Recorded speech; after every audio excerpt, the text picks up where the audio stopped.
Walaloo galatoomii diina koo na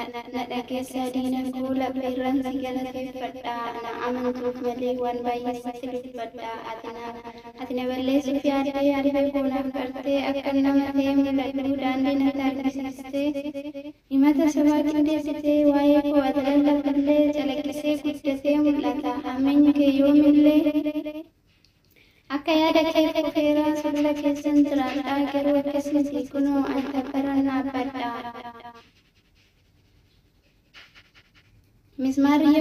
mismaara yommuu tumanii hundee isaatu jabaataa qorumsi garee diinaati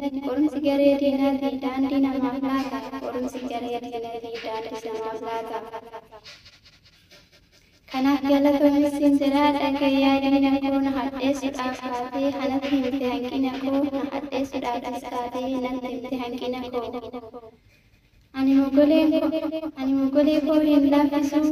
iddoo ati yaadde ol hin jiraa na dadhabsiisuu yaadin takkaa koo humni waaqayyo biraa